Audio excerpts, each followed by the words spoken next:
Hey everyone, hope that you're doing fantastic and welcome to another video on the Chai and Chat Room. Now, I wanted to speak a bit on karma and I want to ask you this question. If God provided us with only one opportunity to come onto earth, then why is it when we look at some people, they are ultra privileged, they have all the opportunities for success, and generally they lead what we'll term a happy and easy life. Whereas when we look at others, they're born into utter poverty. They're probably faced with a lot of family issues. They're probably also faced with medical issues, ever increasing medical bills, and we can easily say that they're probably really sad and unhappy.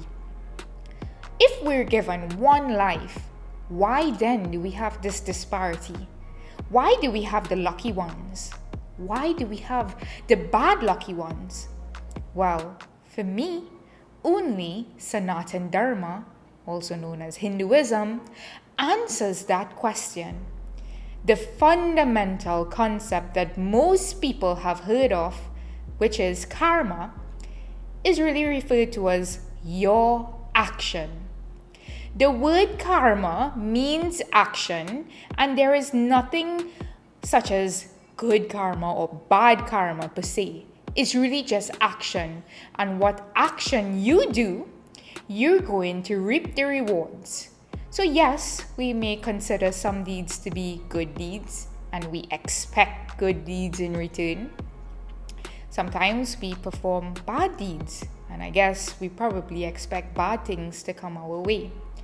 However, back to the original scenario, what's the premise for a child being born into a lucky home, whereas another child may be privy to all the unlucky and unhappy circumstances in life? Well, for me, the concepts of reincarnation and karma go hand in hand.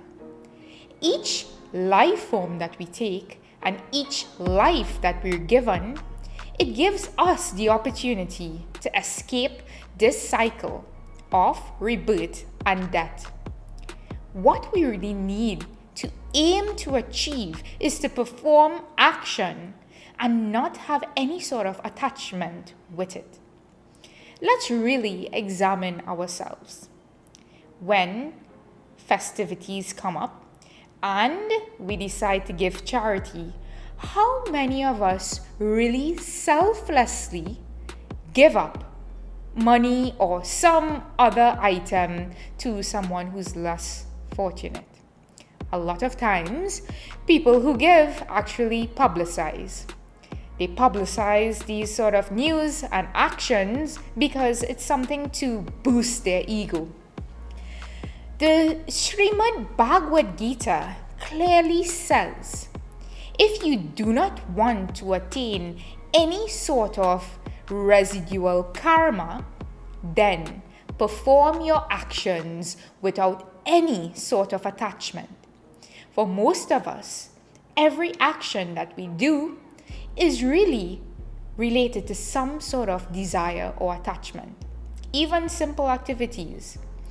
If you're feeling to eat maybe ice cream or cake, it's probably for some sensual desire. You probably had a hard day and you think maybe eating some ice cream or chocolate cake is going to make you feel better. But look at it, it's temporary. You probably just collated a whole lot of calories and now you have to figure out when you're going to exercise to burn that out. So you see, each decision that we make that has attachment will have some sort of karmic action that comes back to us. Now that's a really simplified example. Let's go into more intense karmic actions that we may have.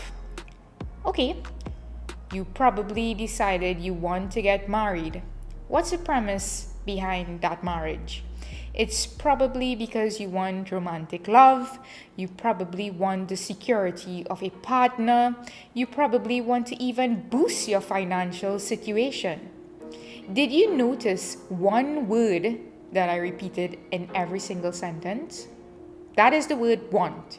There's some sort of attachment. If we want to escape the cycle of rebirth and death, everything that we do must be, and I'll use the term good, so we must perform good actions. But while we perform them, they must be done without any sort of attachment. They must be done selflessly. So that is the reason why some people are born in privileged homes and others in unhappy situations, because they would have been the ones who determined their destiny.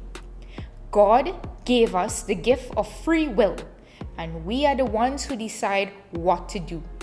If we made bad decisions in the past, or even in past lives, then we have to face the consequences. However, there is good news.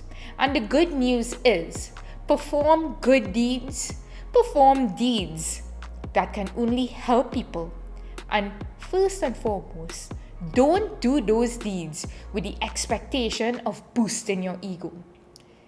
When you reach that state, life becomes, I would say, happy.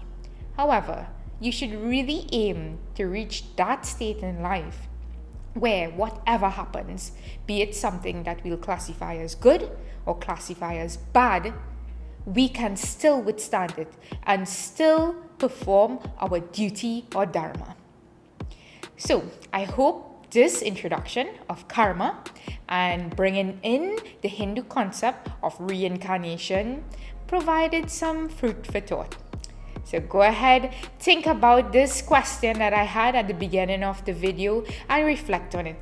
And if you have any other questions, feel free to send me any sort of follow-up questions and I'll be happy to answer them for you, because I would be learning as well. If I don't know the answer right now, it would be a pleasure for me to go research and provide the answers that I have found.